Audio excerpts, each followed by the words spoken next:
स्वागत है आपका डेमोक्रेटिक चरखा में। मेरा नाम है फ़हीम खान। सिवान शहर के गांधी मैदान स्थित उस पोखरे पे है जिस पोखरे को बेहतर ढांचा देने के लिए 2014 में लगभग 1 करोड़ रुपए के लागत से इस पोखरे का बेहतर ढांचा दिया गया, इसलिए कि यहाँ सिवान के लोग यहाँ आए और यहाँ आकर के सुबह और शाम बैठने की भी व्यवस्था की गई और इसलिए बनाया गया कि ये देखने में जरा बेहतर लगे। तस्वीरों में आप देखिए कि फव्वारे भी लगाए गए, लेकिन ये कभी चला नहीं। नगर परिषद के द्वारा इसका देखभाल करना है, लेकिन नगर परिषद की नजर इस पे नहीं पड़ती। खैर, ये कहते हुए अब थोड़ा सा हंसी भी आ रहा है कि सिवान के इस पोखरे का जो शिलान्यास पट है उसमें भी सिवान के ऐसे ऐसे नेता हैं जो अपनी जो पोस्टर जो है चुनावी पोस्टर उस शिलान्यास पट पे चिपकाए रखे हैं, जिससे ये समझ नहीं आ रहा था कि इसका उद्घाटन कब हुआ, इसका शिलान्यास इसका उद्घाटन कब हुआ या फिर कितने रुपए के लागत से इसकी ढांचा तैयार किया गया था। हालांकि इस पे हमारी बातचीत करने की कोशिश कई दिनों से हो रही है कि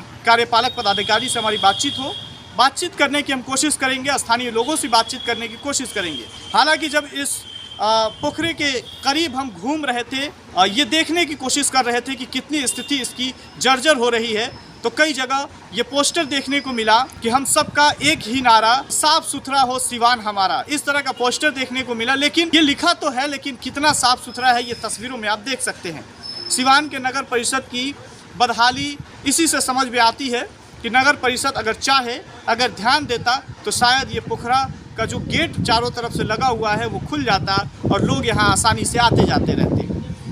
लोगों के टहलने के लिए ये जगह बहुत बेहतर था, लेकिन अब ये बंद कर दिया गया है। खैर, इस पे स्थानीय लोगों से हमारी बातचीत होगी कि अगर ये चालू रहता तो कैसा माहौल होता है यहाँ का, और बंद है तो कितनी परेशानियों का सामना करना पड़ता है। खैर, कार्यपालक पदाधिकारी से ही बातचीत करेंगे, यहाँ के लोगों से ही बातचीत करेंगे कि हमारी रिपोर्ट देखिए। कहाँ के रहने वाले हैं? हम तो देहात क्षेत्र के रहने वाले हैं, लेकिन सब सुबह और शाम को आते जाते हैं इस रास्ते से। हाँ।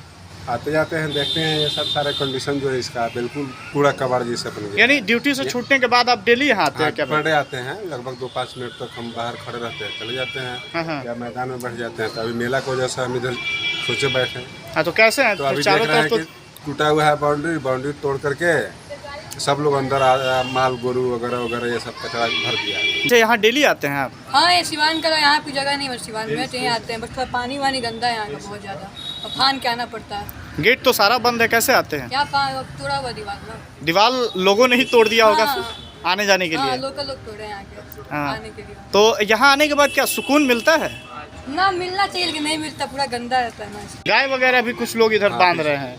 गाय वगैरह, माल वगैरह जो भी है, जानवर सब लगाते जाता रहता है इधर। क्या लग रहा है, नगर परिषद की नज़र इस पे नहीं पड़ रही? बिल्कुल ध्यान नहीं है वो नगर परिषद का, इस पर बिल्कुल ध्यान ही नहीं है। अगर ध्यान होता तो यहाँ पे कुछ आदमी आते जाते बैठते उठते और इसको देख देखाव होता, इसके लिए क्या मांग करेंगे नगर परिषद से?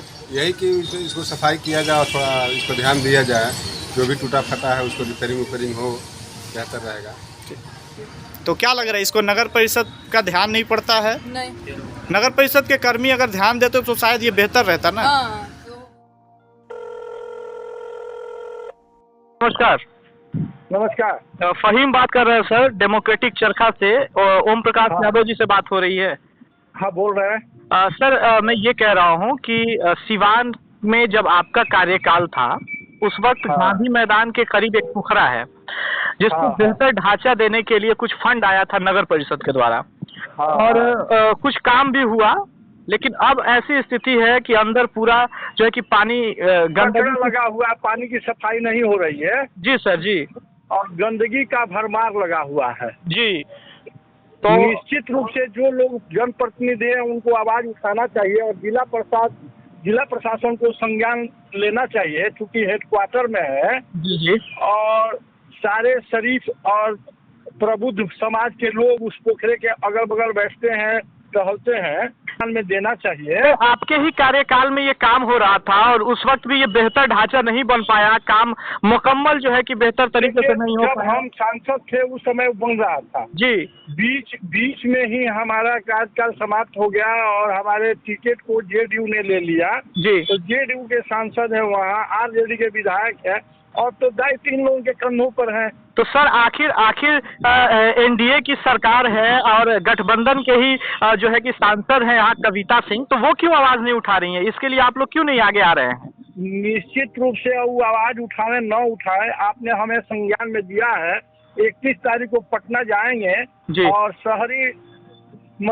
शहरी विकास मंत्री हमारे आदरणीय उप मुख्यमंत्री भी हैं, उनसे मिल करके हम प्रयास करेंगे कि इसकी सौंदर्यीकरण हो और जो अधूरे काम पड़े हैं उसको पूरा किया जाए। चलिए सर, बहुत बहुत शुक्रिया डेमोक्रेटिक चरखा को समय देने के लिए, बहुत बहुत शुक्रिया सर। धन्यवाद।